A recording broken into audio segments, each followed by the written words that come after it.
It's another edition of Time About the Movies, and today we're taking a look at the movies of August 14th, 1992. We got 5 movies to look at today, so let's go ahead and jump on into it. We'll start with the biggest new release of the weekend, and that is Jennifer Jason Leigh and Bridget Fonda in Barbette Schroeder's Single White Female. In this city, on this street, in this apartment. Hi, are you Allison Jones? I'm Hedra Carlson. Hedra? That's unusual. When can you move in? An ad for a roommate brought a stranger into Allison's life. Someone Beautiful on you. who shares. What's kind of fun having a girlfriend again? Someone Do you guys know when you'll be back? No, it's kind of an anniversary tonight. Really? who cares. Where the hell have you been? Making me feel like I'm 16 years old here. Someone who borrows. I've got a surprise for you. You've got to be kidding. I love myself like this. It was like looking at myself. It was scary. Someone who steals. Hey, sleepy guy. Allie? No, not Allie. Someone who would kill to be her. Possible bloodstains. You gotta help me, Grim. She's a lunatic, Allie. She needs me. How do you lock the terror out Don't let me come get you! when you've already invited it in? Look at me! Bridget Fonda, I know you weren't yourself when you did this. Jennifer Jason Leigh, I know. That was you. single white female. Living with a roommate can be murder. Be careful, she's crazy. Well, okay, thank you for telling me that, because clearly I wouldn't have been able to know that she's crazy. So thank you for that movie. I really do appreciate it. So yeah, Single White Female. Did you see The Hand That Rocks the Cradle? Then you pretty much seen this movie. It's pretty much the same movie, except notable changes here and there. Obvious changes. There's no baby involved in here, but you still have another woman getting revenge on another woman, a woman getting revenge on another woman for some, so on and so forth. And honestly, it is pretty much the same movie as The Hand That Rocks the Cradle, and it follows a lot of the same situations here.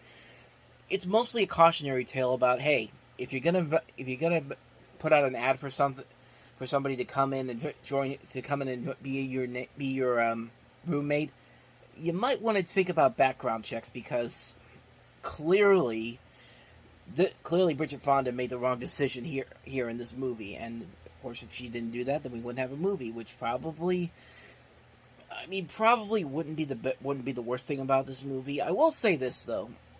I will say that it's slightly better than The Hand That Rocks the Cradle.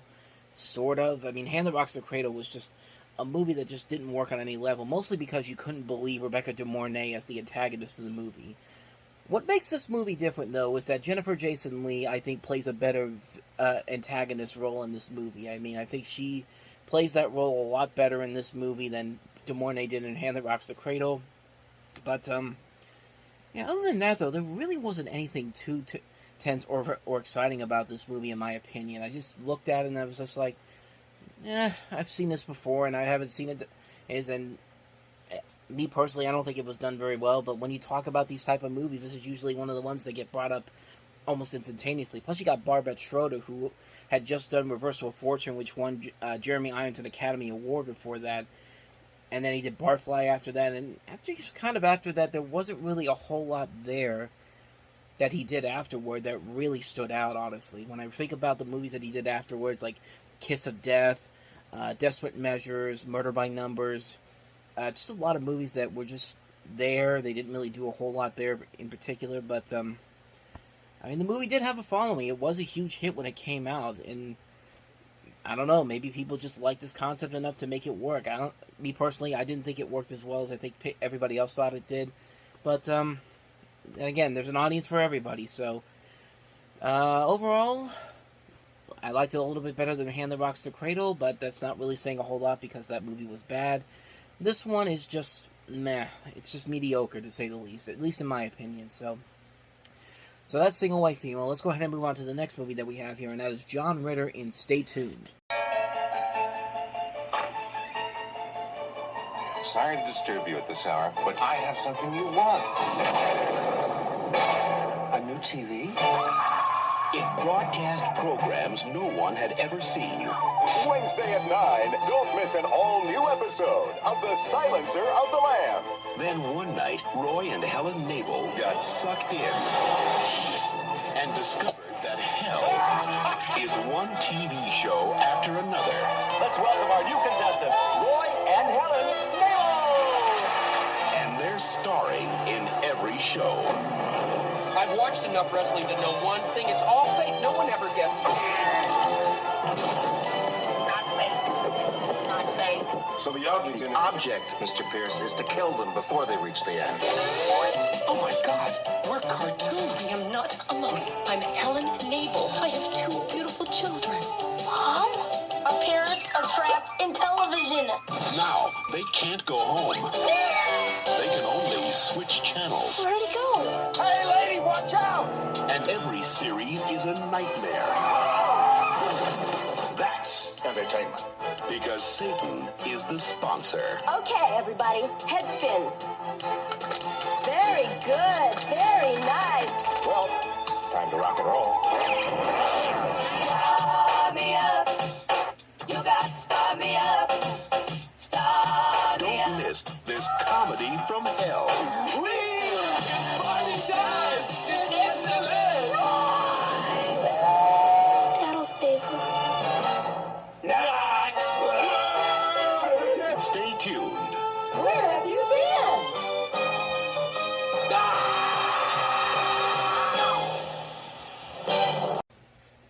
So here we have another one of those comedies that used to be on HBO a lot back in the 1990s. I mean, you really couldn't go.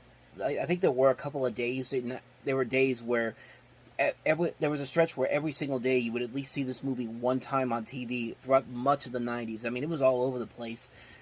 And I found myself watching it several times back then. But even then, I realized that the movie never really reaches that potential that this has here. You have a really good idea here, a dark satirical comedy with an interesting premise and concept behind it, but because it's PG, we're going to put zero effort into the parodies themselves. I mean, really, the parodies in this are not really all that funny, and they're just kind of lazy, too, like The Silencer of the Lambs, 3 Men and Rosemary's Baby, Unmarried with Children, Northern Overexposure, Saturday Night Dead. I mean, you gotta come up with some better jokes like that. I mean, there are a couple of jokes here that do work. I like that Three's Company parody they did in the trailer.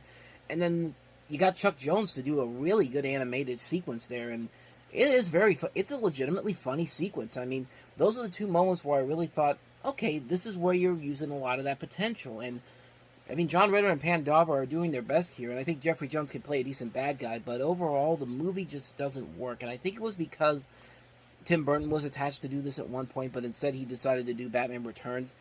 And really, I think Tim Burton probably could have made this work, especially with, at that point in his career, he had just come out with Scissorhands, but instead he decided to do Batman Returns, which financially probably worked out better for him. But, I mean, overall, as it stands, Stay Tuned is just kind of a very interesting concept, but the overall film itself really has nothing to work with at the end. A couple of decent scenes, a couple of good scenes for the cast, working with the material given to them. The comedy is very mediocre. The lack of a good narrative to work with, it makes this movie kind of fall apart pretty quickly. It never takes the chances that I think it really should have taken, and really, it just didn't work as a film for me. So it's a movie that's a movie that just didn't work. So stay tuned. That's pretty much all I got to say about that one. So let's go ahead and move on to the next movie that we have here, and that is James Woods and Louis Gossett Jr. in the boxing drama Diggstown.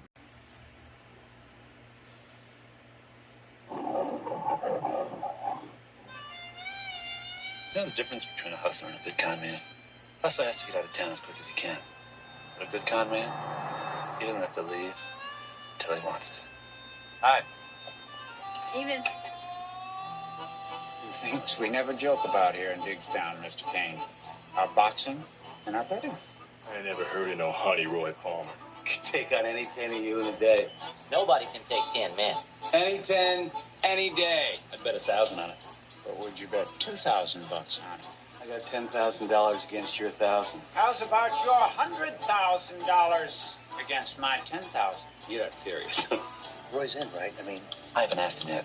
I know you're here to try and pitch me on something, but I'm off the con, man. I'm out completely. Forever. All right. What do you mean, all right? I mean, if you're not interested, you're not interested. Pick me up at 8. How old is this boy? 48. 10 men in 24 hours?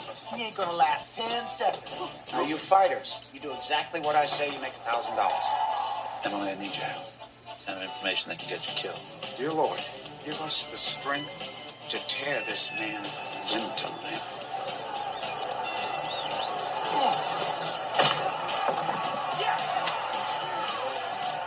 The bank records Fiona was the whole town.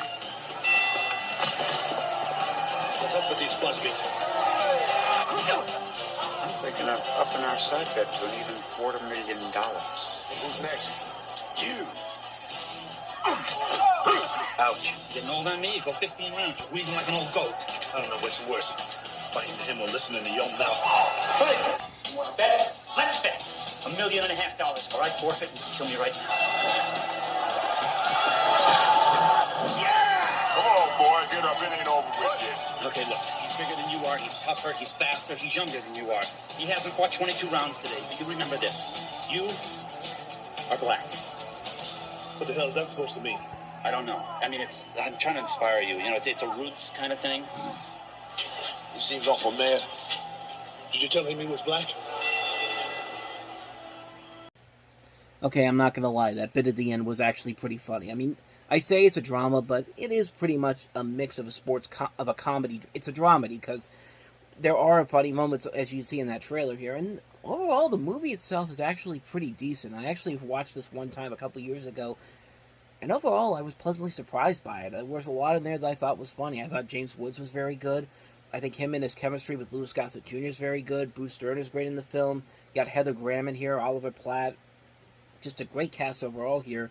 Michael Ritchie, the director of this movie, of course, he made some great movies like Bad News Bears, Semi-Tough, Fletch Lives, The Golden Child. So it's an overall pretty enjoyable movie. It's a movie that's very underrated, but overall, when you watch the film, it actually does live up to a lot. It does actually work more than I think it doesn't work. There's more in this movie that I like that I didn't like, so that's probably the best way to describe it. But if you're looking for a good James Woods movie, this is definitely worth it. Especially if even if you're looking for a good Louis Gossett Jr. movie, this certainly beats the crap out of Ace's Iron Eagle 3, because that really is something for an Academy Award-winning actor to say yes to. But yeah, Diggstown was actually pretty decent.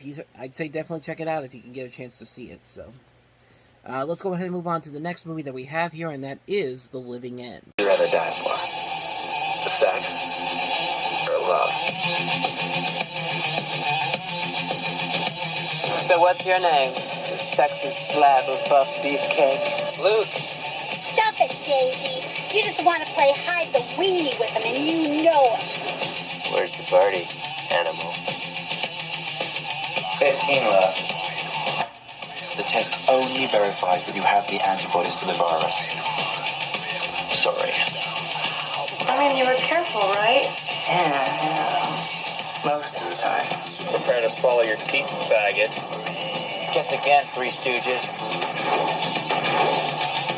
48 hours ago, I was just another bummed-out HIV-positive homo minding my own business. Go, Dad! Go! I'm a fugitive facing an accessory murder rap. Dude, come on. It's gonna be rad. You totally lost your mind. Where are you? I don't know. Siberia.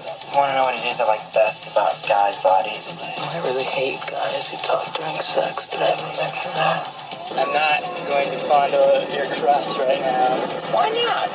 Because I'm a responsible driver. What do you say we go to Washington? Blow Bush's brains out. Or better yet, inject him with a syringe full of our blood? How much you want to bet they'd have the magic cure by tomorrow? Many people live perfectly healthy, normal lives for years and years. The world is ours. Yeah, right. So basically, if you don't know what the plot was from that trailer, you have this guy. He's a reckless drifter, and he meets this other guy who's a pessimistic film critic. They're both gay and HIV positive, And after they meet, Luke kills a homophobic police officer. They go on a road trip with the motto of fuck everything. So in a way, it's kind of a mix of a gay Thelma and Louise, but I also kind of see it as kind of a gay Bonnie and Clyde, because it's kind of the same. It's kind of that same story a little bit, but I can't really say anything too much about it because I haven't seen it. But it looks like a movie that really would have been. That really is what it is.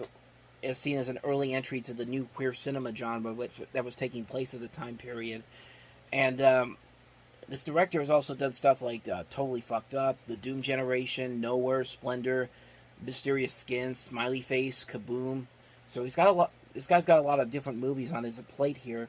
And like I said, I can't really comment on it too much because I haven't seen it, but I could see the appeal of this movie overall. I think it's a movie it looks like a movie that could be very enjoyable, but like I said, I can't comment on it too much because I haven't seen it.